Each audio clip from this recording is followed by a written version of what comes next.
Hello, this is the second part of chapter 4, the permanent settlement.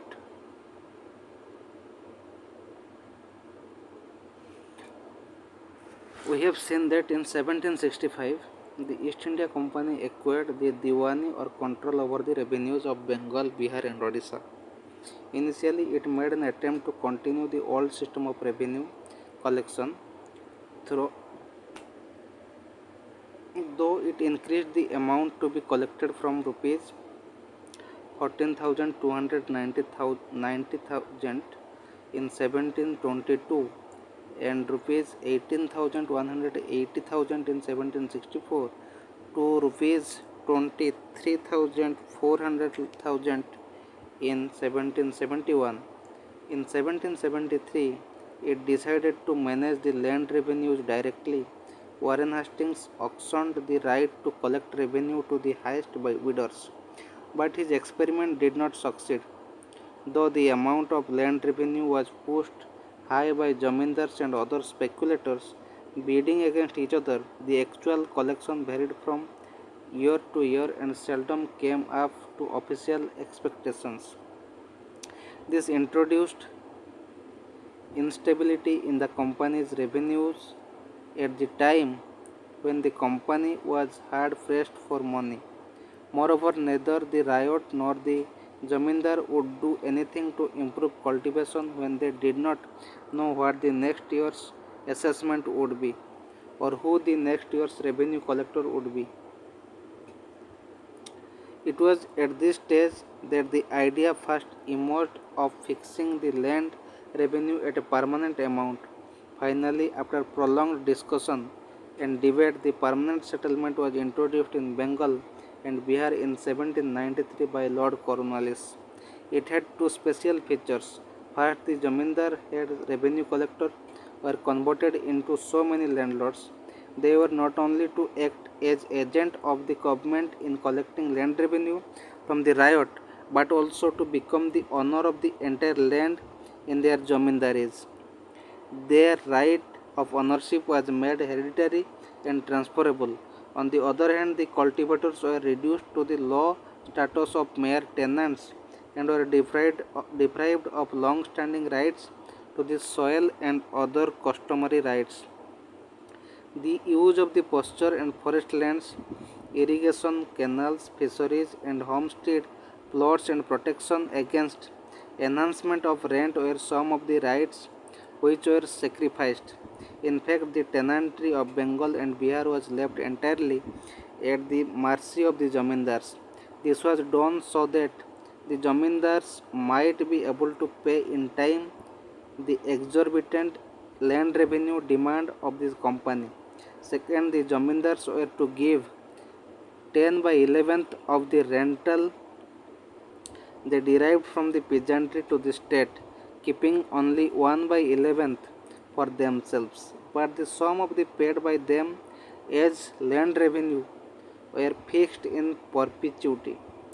If the rental of a zamindar's estate increased owing to extension of cultivation and improvement in agriculture or his capacity to extract from more from his tenants or any other reason, he would keep the entire amount of the increase. The state would not make any further demand upon him. At the same time, the zamindar had to pay his revenue rigidly on the due date even if the crop had failed for some reason, otherwise his lands were to be sold. The initial fixation of revenues was made arbitrarily and without any consultation with zamindars. The attempt of the officials was to secure the maximum amount. As a result, the rates of the revenue were fixed very high. Between 1765-66 and 1793, the land revenue demand nearly doubled. John Surrey, the man who planned the permanent settlement, had permanent settlement and later succeeded Cornwallis as Governor General, calculated that if the gross produce of Bengal be taken as 100, the government claimed 45. zamindars and other intermediaries below them received 15 and only 40 remained with the actual cultivator. One result of this high and impossible land revenue demand was that nearly half the zamindari lands were put up for sale between 1794 and 1807. It was later generally admitted by officials and non-officials alike that before 1793, the zamindars of Bengal and Bihar did not enjoy proprietary rights over most of the land. The question then arises, why did the British recognize them as such? One explanation is that this was in part the result of the misunderstanding. In England, the central figure in agriculture at the time was the landlord, and the British officials made the mistake of thinking that the Jamindar was his Indian counterpart. It is, however, to be noted that in one crucial respect, the British officials clearly differentiated between the positions of the two. The landlord in Britain was the owner of land, not only in relation to the tenant but also in relation to the state. But in Bengal, while the Jamindar was landlord over the tenant, he was himself subordinated to the state. In fact, he was reduced virtually to the status of a tenant of the East India Company, in contrast to the British landlord who paid a small share of his income as land tax. He had to pay as tax 10 by 11th of his income from the land of which he was supposed to be the owner, and he could be turned out of the land unceremoniously and his estate sold if he failed to pay the revenue in time. Other historians think that the decision to recognize the zamindars as the proprietor of land was basically determined by the political, financial, and administrative expediency. Here the guiding factors were three. The first arose out of clever statecrafts, the need, the need to create political allies. The British officials realized that as they were foreigners in India, their rule would be unstable unless they acquired local supporters who would act as a buffer between them and people of India. This argument had immediate importance as there were a large number of popular revolts in Bengal during the last quarter of the 18th century.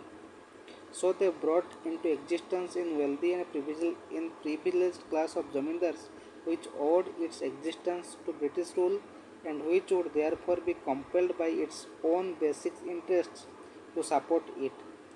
This expectation was in fact fully justified later when the zamindars as a class supported the foreign government in opposition to the rising movement for freedom. Second, the perhaps perhaps the predominant motive was that of financial security. Before 1793, the company was troubled by fluctuations in its chief source of income, the land revenue. The company was faced with a constant financial crisis as Bengal revenue had to finance its army engaged in wars of expansion, the civil establishment in Bengal, Madras, and Bombay, and the purchase of manufactures for export. The permanent settlement guaranteed stability of income. The newly created property of the Jamindars acted as a security for this. Moreover, the permanent settlement enabled the company to maximize its income as land revenue is now fixed higher than it had ever been in the past. Collection of revenue through a small number of zamindars seemed to be much simpler and cheaper than the process of dealing with lakhs of cultivators. Third, the permanent settlement was expected to increase agricultural production since the land revenue would not be increased in future even if the zamindars' income went up. The latter would be inspired to extend cultivation and improve agricultural productivity as was being done in Britain by the landlords. The permanent zamindari settlement was later extended to Odisha the northern districts of Madras and district of Varanasi. In parts of central India and above, the British introduced a temporary Jamindari settlement under which the Jamindars were made owners of land, but the revenue they had to pay was revised periodically. Another group of landlords was created all over India when the government started the practice of giving land to persons who had rendered faithful service to the foreign rulers. The Rayatari settlement. The establishment of British rule in South and Southwestern India brought new problems of land settlement. The officials believed that in these regions there were no zamindars with large estates with whom settlement of land revenue could be made, and that the introduction of the zamindar system would upset the existing state of affairs. Many Madras officials led by Reed and Munro recommended the settlement should therefore be made directly with the actual cultivators. They also pointed out that under the permanent settlement the company was financial loser as it had to share the revenues with the zamindars and could not claim a share of the growing income from land. Moreover, the cultivator was left at the mercy of the zamindar who could oppress him at will. Under the system of the zamindar who Under the system they proposed, which is known as Rayatari settlement, the cultivator was to be recognized as the owner of his plot of land. Subject to the payment of land revenue, the supporters of the Rayatari system claimed that it was a continuation of the state of affairs that had existed in the past. Munro said it is the system which has always prevailed in India. The Rayatari settlement was in the end introduced in parts of the Madras and Bombay presidencies in the beginning of the 19th century. The settlement under the Rayatari system was not made permanent. It was revised periodically after 20 to 30 years when the revenue demand was usually raised. The Rayatari settlement did not bring into existence a system of peasant ownership. The peasants soon discovered that the large number of zamindars had been replaced by one giant zamindar, the state, and that they were mere government tenants whose land was sold if they failed to punctually pay land revenue. In fact, the government later openly claimed that land revenue was rent and not a tax. The riot's right of ownership of his land were also negated by three other factors. In most areas, the land revenue fixed as exorbitant. The riot the riot was hardly left with bare maintenance even in the best of seasons. For instance, in Madras, the government claim was fixed as high as 45 to 55% of gross production in the settlement. The situation was nearly as bad in Bombay. The government retained the right to enhance land revenue at will. The riot had to pay revenue even when its produce was partially or wholly destroyed by droughts or floods. Then the Maholari system, a modified version of the Jamindari settlement introduced in the Ganga Valley, the northwest provinces, part of central India, and the Punjab was known as the Maholari system. The revenue settlement was to be made village by village or estate, mahal by estate, with landlords or heads of families who collectively claimed to be the landlords of the village or the estate. The Punjab, a modified Mahalari system known as the village system, was introduced in Mahalari areas. Also, the land revenue was periodically revised. Both the Jamindari and the Rayatari systems departed fundamentally from the traditional land system of the country. The British created a new form of private property in land in such a way that the benefits of the innovation did not go to the cultivators. All over the country, land was now made sellable, mortgageable, and alienable. This was done primarily to protect the government's revenue.